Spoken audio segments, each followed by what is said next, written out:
everybody, welcome back to Monday Morning Mojo. I'm Anna Gibbs, and I want to start with a question today.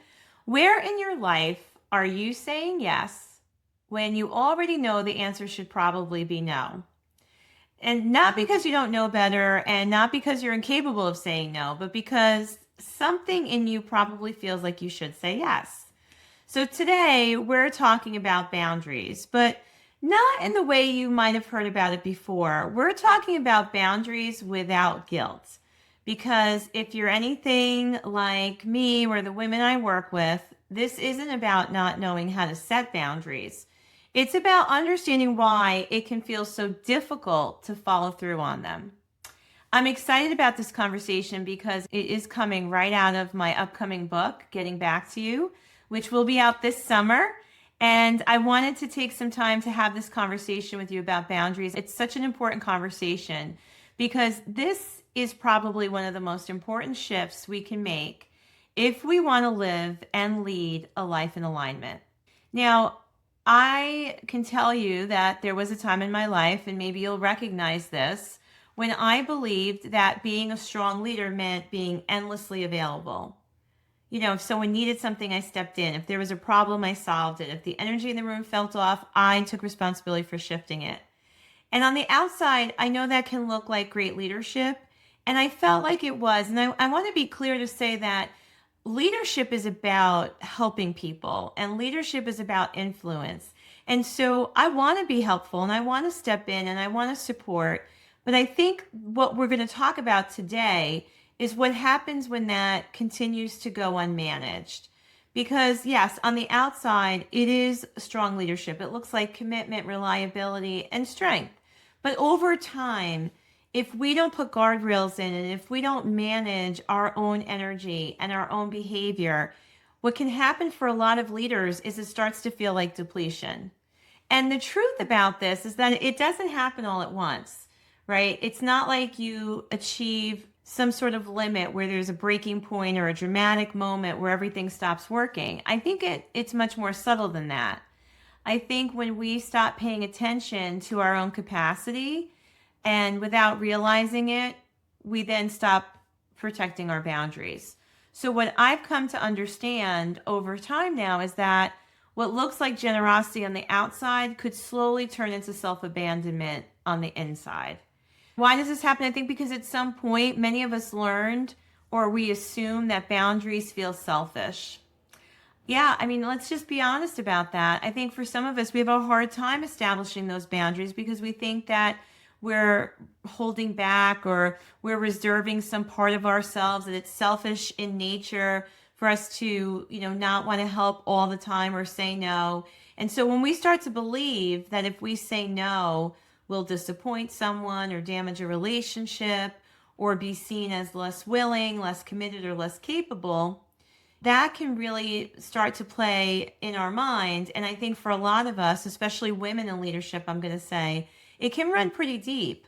I think we've been conditioned to be the ones who handle things, smooth things over, anticipate needs, and keep everything moving.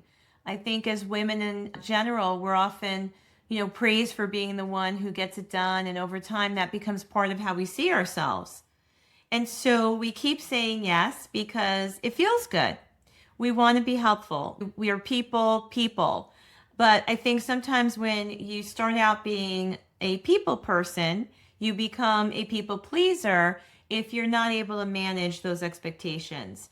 Because eventually the pattern becomes an identity. And I think we start to assume that being helpful, being available, being committed to someone else's needs starts to become part of our identity. And then you're no longer just someone who helps. You're the one, everyone starts to rely on. And again, this is sort of a double-sided coin because on one side, that's such a beautiful quality. And again, I think it's a lot to admire in many of us who are leaders.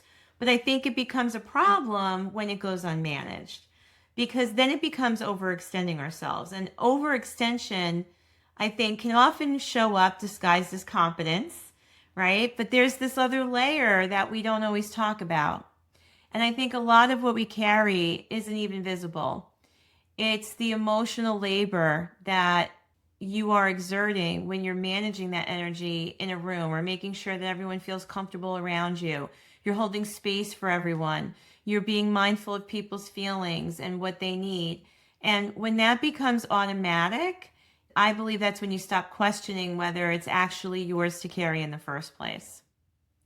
So, for a lot of us, I think when we feel that we may be overextending ourselves or when we feel like we may have a lot on our plate, a lot of us tend to look at things like maybe our schedule or our calendar. And I'm going to tell you, that's not your problem.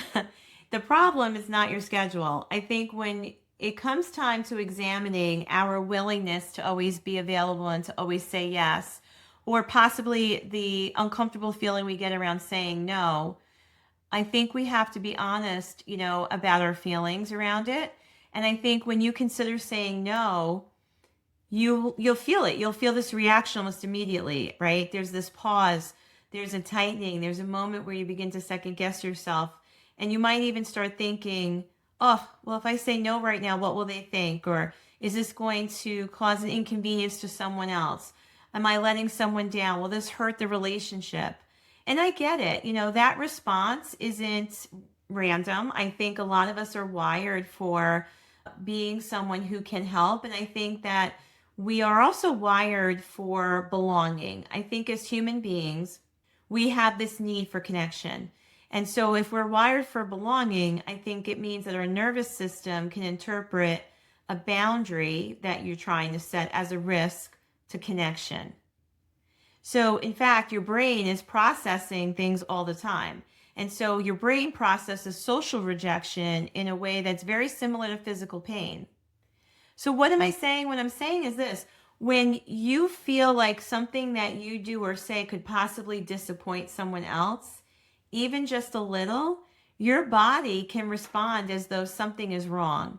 And even though you saying no might be the best decision for you, might be a very healthy decision for you, because of the way it's registering in your brain, it is connecting with your body in a very uncomfortable way. And so instead of risking any more of that discomfort, you then say yes in order to protect the relationship or keep the scales balanced or to make sure that people see you as helpful and reliable. And so here's the thing though, over time, there's a cost to that. Because when you consistently override what you know is true for you in order to protect connection, what you're doing is really losing connection with yourself. And that loss is much quieter, but far more significant. And I think there's also a belief that many of us carry that reinforces this pattern. And it's the idea that doing more might be the answer. We take on more responsibility, we stay more available, we stretch ourselves further, believing that if we just handle one more thing, everything will feel more manageable. But what's really happening in those moments is that we're trying to maintain a sense of control. Because when life feels overwhelming or we feel like we have a lot of things to do, taking on more can feel like a way to actually steady things. But in reality, it often pulls us further out of alignment. And eventually that will show up in your life. It's going to show up in your energy, your clarity, even in your body. And I think it can feel like a level of exhaustion that rest alone doesn't fix. So if you're following me here today, if you're saying, yeah, this sounds like something I struggle with, I see you and I'm here to support you. And more importantly, I want to talk about what can change for you. And I think the shift from being overly available and overextending yourself and really eroding your boundaries begins with something simple. Might not always be easy, but the concept itself is pretty simple. And it's this: no is a complete sentence. Yes, no is a complete sentence. It doesn't require an explanation. It doesn't require an apology. It doesn't require you to barter or negotiate. It just requires you to say, I can't, or no. And what that really does require of you is for you to trust yourself. And I think every time you say yes when you really mean no, you're breaking trust with yourself. And every time you honor what you know is true for you, even if it's uncomfortable, you begin to rebuild that trust. And this is where boundaries move from being something you should do to something that becomes a part of how you lead your life. And here's what I want you to understand today. When you have to say no to someone or something, it's not rejection. You're not rejecting anyone. You're not dismissing anything. You're standing in your own clarity. And truthfully, clarity is one of the most respectful things you can offer both to yourself and the people around you. And I think this is about allowing other people to have their response, whatever it might be, without making it mean something about you. So they might not be really that happy with your answer. Maybe it is an inconvenience. Maybe it's something they didn't expect. Maybe it's disappointing. We can go on and on, but at the end of it all, their response to you saying, no, I can't, is not about you. It is not something that you have to fix, and it's not something you're responsible for. So if you're not sure where your boundaries need attention, I want to offer some guidance for you. There might be a clear place for you to look. I want you to pay attention to wherever you might feel resentment in your life. So if you're feeling any sort of resentment, that might be a boundary that's been broken, maybe just stretched, but possibly broken. And that internal reaction that you have, maybe when your phone rings and it's that certain person, maybe it's the tension you feel when someone does ask something of you. Maybe it's a quiet frustration you can't really explain. Maybe it's that anxiety that bubbles up when you're asked to do one more thing. Whatever the situation is, the feelings that you're having are speaking to you. And I think it's important for you to pay attention because your feelings bring you information. It's data, it's information around what's signaling you. And I think often the signal in this case is that a boundary, again, has either been stretched, broken, or possibly not even set. And if you continue to ignore that signal, trust me, it won't go away, but it will turn inward and it will begin to affect how you feel, not only about the other person or the people around you, but more importantly, how you feel about yourself. Because what will happen is your frustration will start to be turned inward and you will become more and more frustrated with yourself because you're not able to speak up, you're not able to say no, and then that means that you've broken trust with yourself and you're sort of on the outs with your own self. So here's what I really want you to take away from this conversation today. It's that boundaries do not make you less generous. I think honestly, setting boundaries can make your generosity more sustainable because when your boundaries are in place, you're going to be able to use discernment and you will be able to say yes to the things that you can and willingly fulfill. And you'll be clear and you'll be confident to say no to the things that don't serve you or that you don't have time for or bandwidth for, right? And I think leadership leadership starts with ourselves. So if we want to be helpful to other people, if we want to lead other people, we have to start by leading ourselves. And leadership is not about giving everything you have at all times. Leadership is about giving to others, but it's not about depleting yourself in the process. Because if you can't manage your energy, then how will you continue to show up fully and lead well over time? If you can't create boundaries and know your own limits, how will you have the energy to sustain the things that are being asked of you? Because when you're constantly operating in this manner and you start to operate in depletion, no one benefits, especially not you and not the people you care about or serve. So that's why boundaries are so important and why boundaries are so helpful. Really, boundaries are not limitations. They are a vehicle to being in alignment. I think by establishing our boundaries, we reflect self-respect and we support ourselves in how we lead. And I believe that's what other people will value in you and respect in you more than anything else. Because clear boundaries don't damage relationships. They strengthen them because they create that clarity, and that clarity is going to build trust. So As you move through this week, I want you to ask yourself one simple question. Where am I overriding myself? What would it look like to make a different decision? And here's the thing, it doesn't have to happen in a really dramatic way. It doesn't mean you have to overhaul all of the rules of engagement that you've been living in. It doesn't mean you have to have a sit down with everybody in your life.